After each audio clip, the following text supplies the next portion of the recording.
Hello everyone, welcome along to the Event Industry News podcast with me, James Dickson, wishing you a very good morning, afternoon or evening to all of our podcast followers, wherever or whenever you may be tuning into us from. Our podcast is brought to you by Engage, powered by D2I Systems, winner of Best Event Management Platform at the 2017 Event Technology Awards.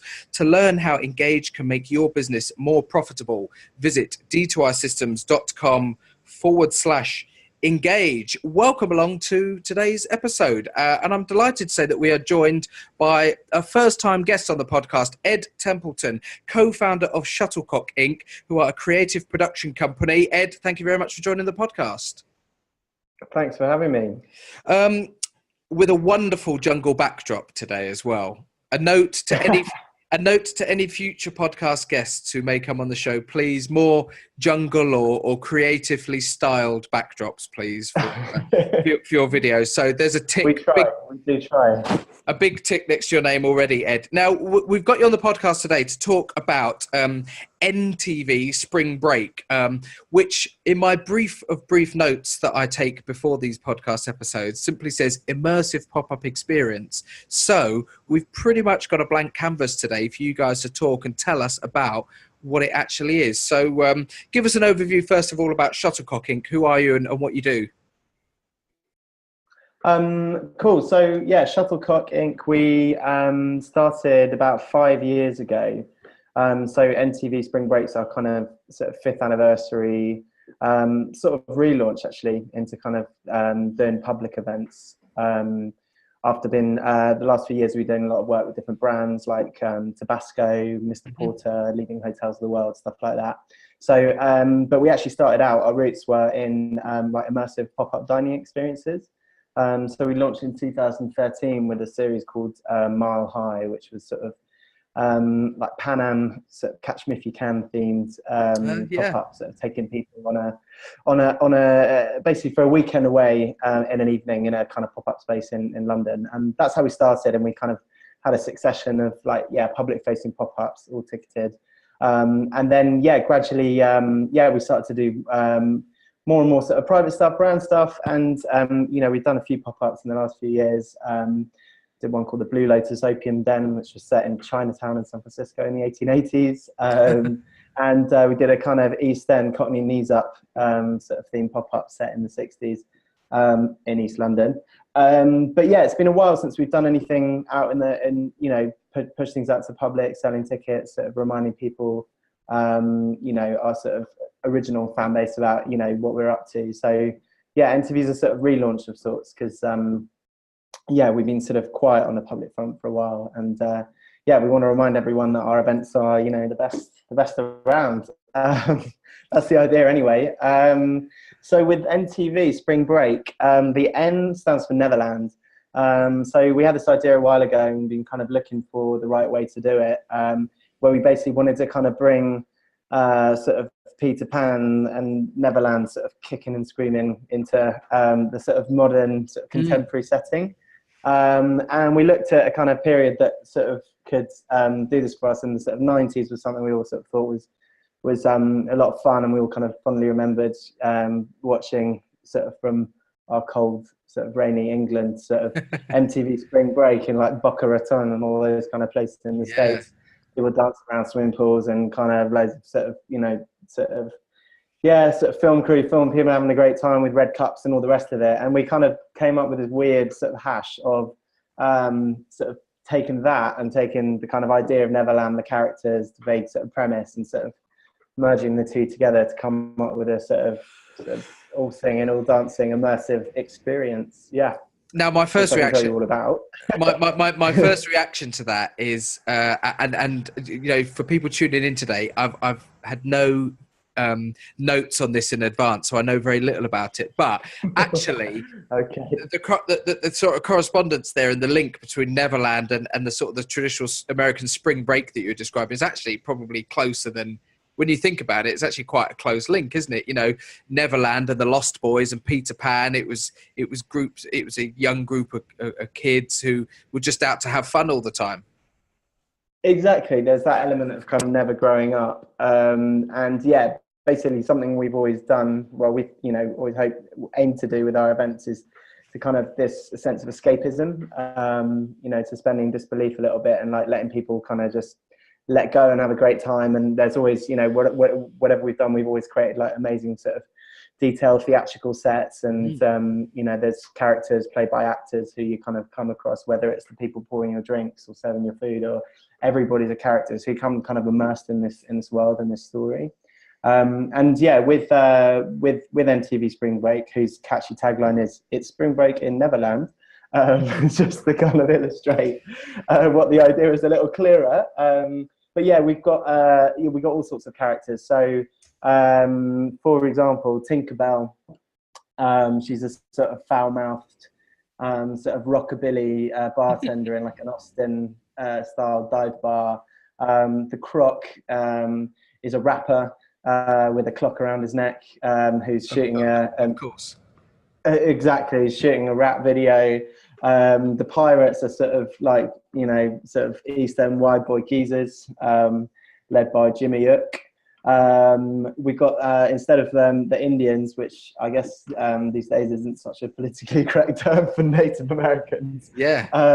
But we sort of gone on the theme of sort of, sort of Trustafarian sort of ravas in Goa, wearing sort of Thai fisherman's trousers and sort of, doing sort of that sort of thing. So we imagine they're in a kind of psytrance sort of festival, and that's the kind of Indian encampment. We got the Lost Boys, who are basically a bunch of sort of hipsters, and they're looking after the food side of things. So we've basically got a kind of like street food market running in one area, and that's all kind of like, sourdough cheese toasties with pickles and chicken wings and fish tacos and all the kind of stuff you kind of come across in street food markets, with suitably kind of bearded and top button done up wearing sort of hipsters basically serving them. So they're the Lost Boys. They never grow up, which, as you say, is kind of quite appropriate because fits the mold.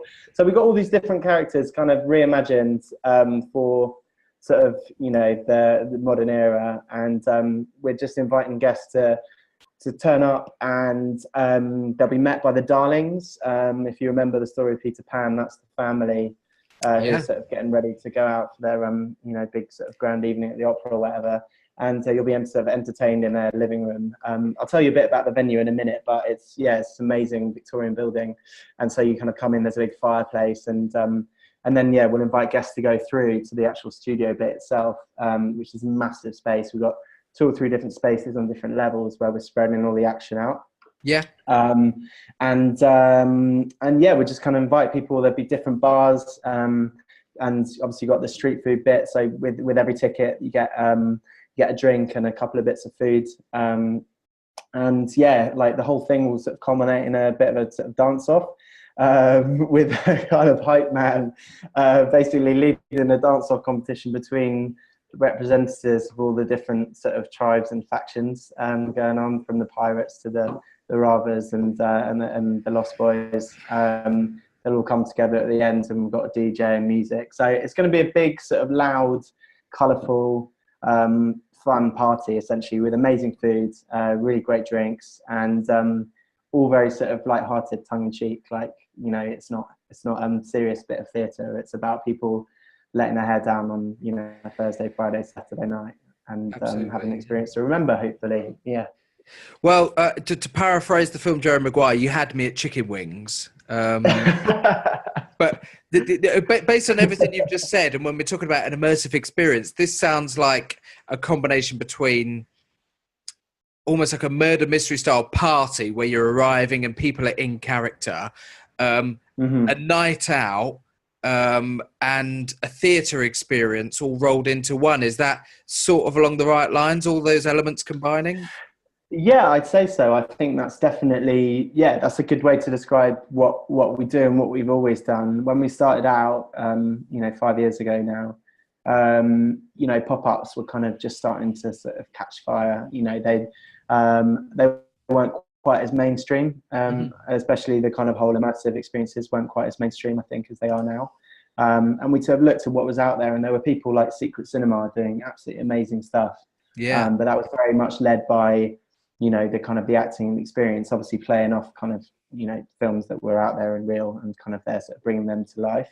And then there were other kind of sort of pop-up restaurants that, maybe did some really great food, but, there might be some sort of light theming.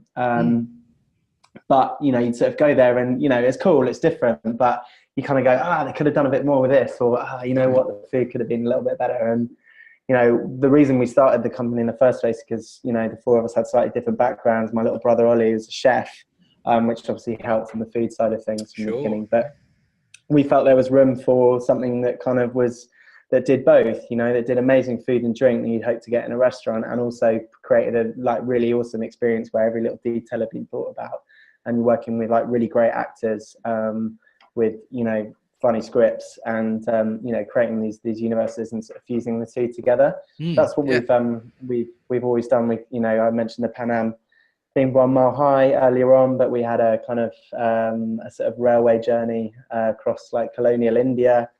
We did a kind of Brooklyn sort of boxing club in the 1920s sort of themed chef battle. That was Rumble at the Deli. We've done an 80s office Christmas party.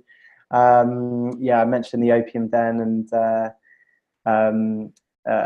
Cockney Knees Up earlier, but there's been lots more. We took Mile High to New York. That was back in 2014, and we had a really great reception there. So we've always known that when we do it and put our minds to it, we put on something really, really special. And I guess our focus for the last few years has been, as a business, kind of doing that for some other people, but we really wanted to kind of do it as much for ourselves, having a great time, and kind of bringing the band back together kind of thing, as anything else. So that was the kind of inspiration behind it.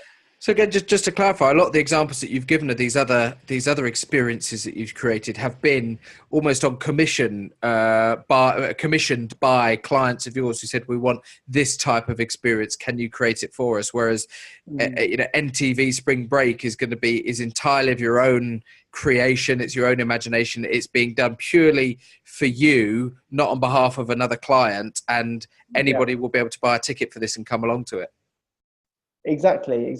I think with that comes a lot of creative freedom. I think working with brands, actually, we've always been very lucky. We work with people who are kind of up for our ideas, but obviously there's a kind of curb on how irreverent, say, you can be in certain things. And we've always said humour's kind of been at the heart of all of our stories. One of our kind of golden rules is to not take ourselves too seriously, and also to kind of create an experience that's going to be, these things, there's always people who massively up for getting involved. They've already created a character for themselves, and they kind of, running around, just want to talk to everyone and be sort of in the thick of the action. And there are other people who find the whole thing, talking to a stranger completely embarrassing. That doesn't mean they're not enjoying it. And, and I think we've sort of always tried to kind of create experiences that are going to work for both.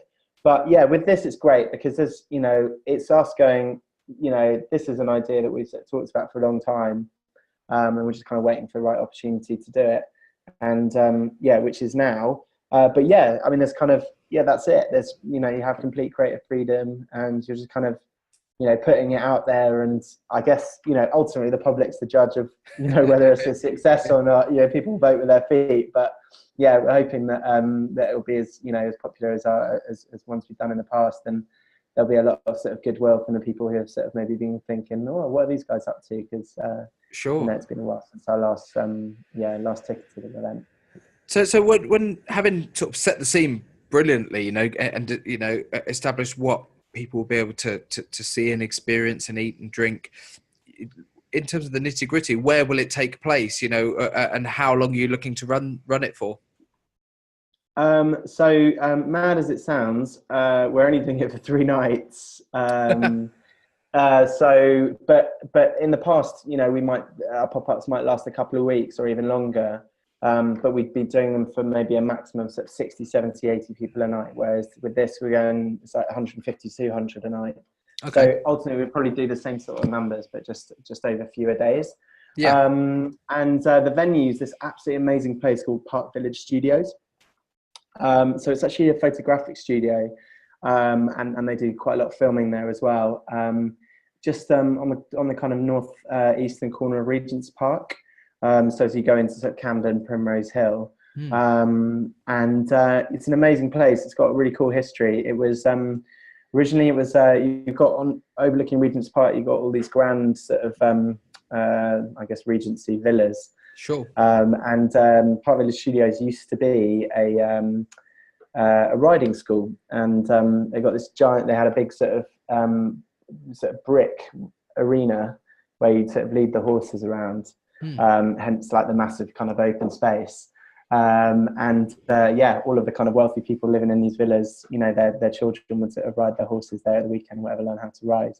And then I'm not really sure what happened to it, sort of in the intervening sort of 100 years or so. But in the war, for example, they housed, I think, the elephants from London Zoo there when during the Blitz. It's this amazing place with this incredible history.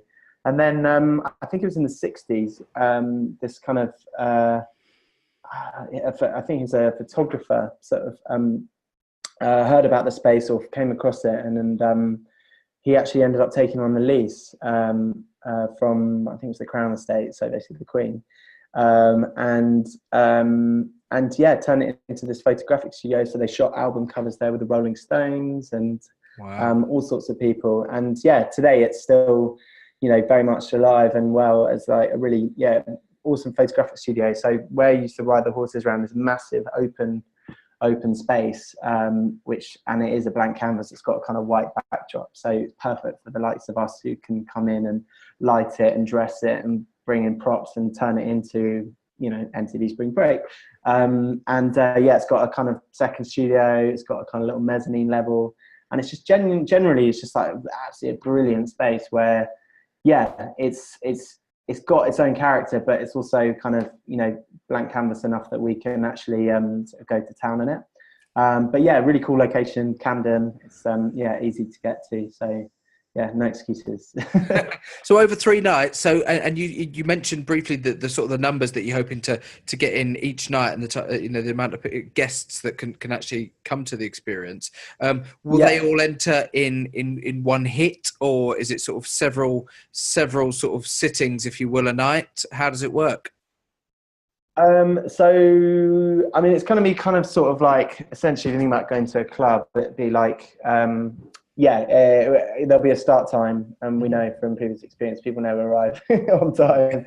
So there'll be like a steady trickle we're kind of envisaging, but depending on like how many people are sort of arriving at once, the kind of the interactions at the beginning with like the initial actors who are playing the darlings that you'll see, you know, that can either, you know, if there's 3 people in the room, you can, you know, have a bit more of a performance than if there's 50 people queuing. I mean, ultimately it all boils down to having fun. So, you know, avoiding long queues, especially for things like drinks and the loo, you know, just basic things with events. Like, you've got to kind of bear that stuff in mind. You know, however kind of sort of, you know, imaginative the idea and kind of, you know, ambitious on that front, you've got to take care of the basics. But I think we're going from 6:30, 7, something like that, and then lasting through till late. So people sort of come in, have some food, they want to leave, come back. That's, I don't know, the idea though is there's gonna, you know, there's plenty there to like sustain their attention and entertainment for the whole evening. You know, there's different areas to explore, different characters to meet, different food to try, different drinks to drink. And really awesome soundtrack and DJs and stuff later on. So, you know, we're kind of rolling in like an evening out into one, you know, so you've got that kind of the theatre and performance sides, the drinks in the bar, the food, and then obviously the kind of dancing later. But we're kind of putting it all in one place essentially. On a practical level, when it comes to actually the infrastructure that you need to put together to deliver something as creative as this, when you've got such imaginative ideas about the visual concept, about how you want it to look, how you want it to feel, how you want something to be laid out, how you want it to sound, how you want it to be lit, do you have to have a massive, you know, portfolio or address book of different suppliers that you know can all do loads of different things? Or have you, in your experience, been able to sort of find a handful of suppliers that work really well and understand what you're trying to deliver, that you can generally source everything you need through? It's definitely our kind of, go-to position is the latter. Right. So we've sort of over the years, we've sort of worked with a kind of, a select, crew of, freelance, partners and suppliers who, from transport through to lighting, through to props and sort of set dressing, art director, casting, acting, script writing, food. And I mean, the thing about Shuttlecock is we do most of it ourselves. Right. So the food and drink side of things, I should mention, probably you're like, well, what have you been doing the last few years? Well, as well as kind of keeping Shuttlecock going, as a production company, we also launched a kind of restaurant and creative hub in London. Right. In the intervening years. So a lot of, our focus was on that, but also with that comes the capabilities to, like on the food and drink side of things, we got all that taken care of. Yeah. The ideas that we come up with ourselves, I tend to take care of like the kind of script writing and creation of the characters. My cousin Will is very much, he's in terms of the kind of the more technical side, lighting, AV, sounds, that's kind of, and a lot of the actual kind of like carpentry and set building. Yeah. We've always done a lot of that stuff ourselves. And then Anna, my other cousin, who's the fourth co-founder, she's the kind of producer extraordinaire, as well as kind of, she's got really clear sort of creative vision and kind of brings the right sort of, she's got, a kind of a little black book of people who, she'll work with. Obviously they're all pretty great, so they're always in high demand, so we have to kind of book them up nice and early. But generally, like our events, I think people quite enjoy working on them because the ideas are, a little bit different, a little bit out there.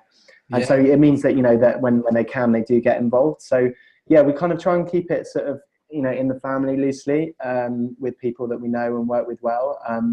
And that tends to work best. And they themselves have their own relationships with, other people that they can bring in, whether it's prop houses, doing deals with them, or like getting like live like bands and live acts and people like that, sort of lining that kind of thing up. So I think it's kind of it extends down the chain of someone knows someone knows someone knows someone. I think obviously it's I think there's an element of risk to that, obviously, if you can't get a hold of all the people you want to get a hold of, but over time you build up enough contacts that you're kind of, you got a plan A and a B and a C and a D, and then if you get to E, then who knows, but then I guess you just kind of you do what everyone else does. But it's worked for us so far, so Well, when you for something that sounds as complex as you're conveying, and as detailed as imaginative, you said that it's only going to run for 3 nights. Does that mean you're actually going to be on site putting it together for longer than it will actually be delivered? Because it sounds like it's going to be a fairly significant undertaking to put something like this all together and in place. We've got definitely a couple of build days before, and then obviously building through pretty much until a couple of hours before kickoff on Thursday.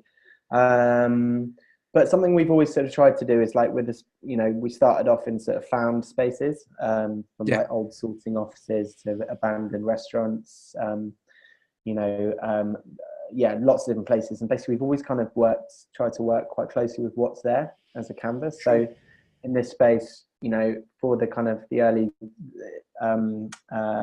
sort of stages with the Darlings in their kind of old Victorian house or whatever, we've got that. So we're trying to work as much as we can with what's there. But it's a tall order for sure.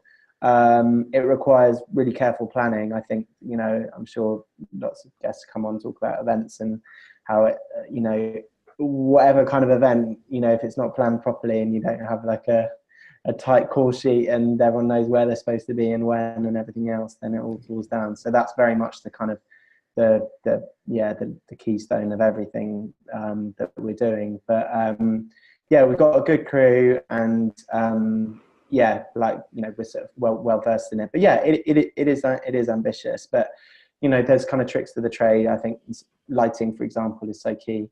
I think if a space is really well lit, I think, and the use of sort of like backdrops and vinyls and, jungle scenes behind me.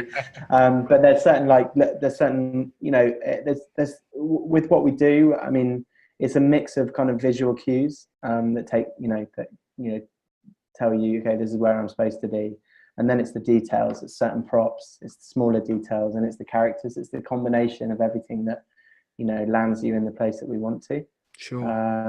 So I think, potentially if you take people like Punch Drunk, who, have the most incredible sets, like, just every last little bit of detail is just lovingly sort of sourced and created.